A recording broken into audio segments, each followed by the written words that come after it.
Over here, Mr. John Fugelsang, one of my favorite comedians, who will be at the Maskers Cabaret in West Hollywood, March 21st and 28th. Give a hand. Hello, I am John Fugelsang, and this is Talking Points, the show that cuts through the slogans, the sound bites, the clever, cunning cliches to bring you the truth, absurd and scary though it may be, because we think you can handle the truth.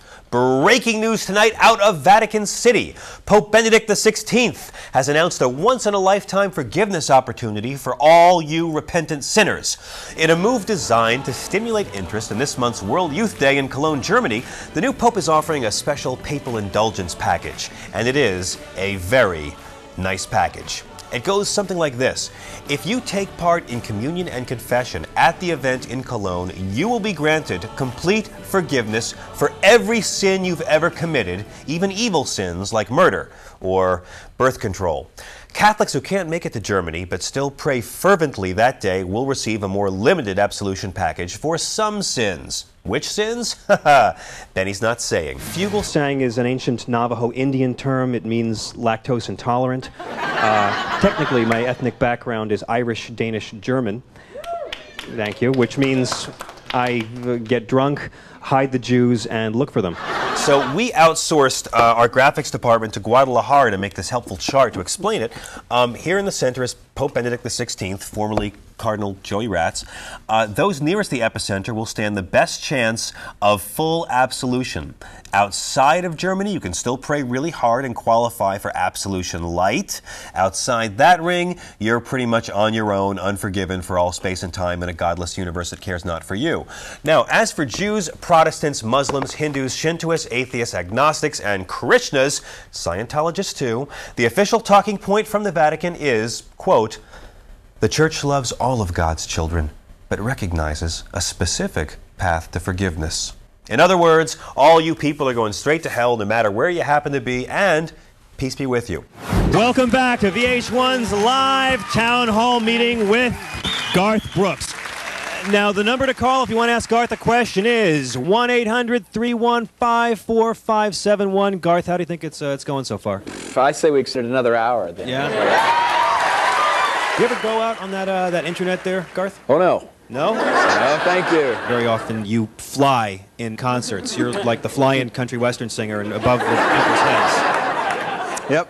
What's the cause of death? And what happens when you die? I mean, that to me is the only thing really that's of any importance. The rest is all secondary. That was the great George Harrison during a surprise visit he made to VH1 in 1997, and that was a day that I will never, ever forget. I don't think I will ever have a moment like that again. I was nervous out of my mind, and I sat there next to George Harrison while he played a spontaneous concert for no more than 20 or 30 VH1 staffers and friends. It was truly a magical afternoon, and it wound up being George Harrison's last public performance. So we're going to bring you some of that music later on, but right now we want to give you a chance to hear some of the remarkable conversation George shared with us that day. And you'll see as he got more comfortable, he talked a lot about the Beatles, the Maharishi, All Things Must Pass, the concert for Bangladesh and Bob Dylan, the Traveling Wilburys, John Lennon, and so much more. A lot of the footage you're going to see here has never been shown before, and some of it's kind of rough. The crew here was literally just running around setting up lights and equipment as George got ready to play, but George was never about slickness or showbiz. He was an international star by the time he was 20 years old, and he spent most of his life pushing against all the artifice of fame and celebrity. He was George Harrison, and he was one of a kind. It may sound like a lofty thing to say on VH1, but basically, you know, what are we doing on this planet? I think through the Beatle experience that we'd grown so many years within a short period of time. I'd experienced so many things and met so many people, but I realized there was nothing actually that was giving me a buzz anymore. You know, I get confused when I look around at the world and I see everybody's running around and, you know, as Bob Dylan said, he not busy being born is busy dying, and yet nobody's trying to figure out what's the cause of death and what happens when you die. I mean, that to me is the only thing really that's of any importance. The rest is all secondary. Do you think pop musicians are afraid to deal with subjects that are so big, or it just doesn't occur to them, or do people think, oh, it's not commercial enough, who wants to talk about life itself? I mean, even close friends of mine, You know, they maybe don't want to talk about it because they don't understand it, but I believed in the thing that I read years ago, which I think was in the Bible. It said, knock and the door will be opened. And it's true. If you want to know anything in this life, you just have to knock on the door. Let's talk about Congress.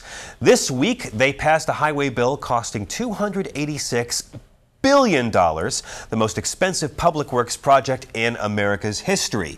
President Bush quickly signed it into law, proving once again that this government throws money around like Courtney Love or First Day in Amsterdam. I still think Eleanor Rigby is one of the most powerful songs I've ever heard.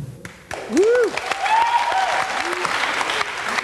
Since you've now been knighted by the Queen, does praise from a president just kind of roll off your back or what? Oh, he's great. You know, I have a lot of admiration for this man. You know, he's got a lot of good ideas, you know, and that was a really good one. We have time for one more question? Okay, let's go before break. This is from Kathy Hall in Midland, Texas. Do you ever miss being able to walk down the street without bodyguards? Yeah, I actually do walk down the street a lot without bodyguards, and it's actually probably not cool to say that. Ever go out in disguise? No, I gave up the disguise. Early Beatles days, I used to have this great disguise. And I remember walking out of the house in Liverpool and just walked down there. I was an old man. Hello. I said, all right, Paul.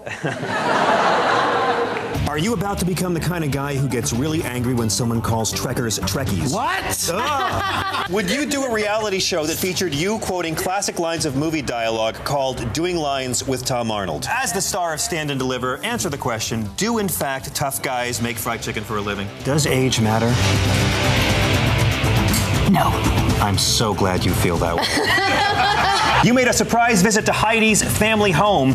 There were cameras waiting in the front yard. How do you define the word surprise?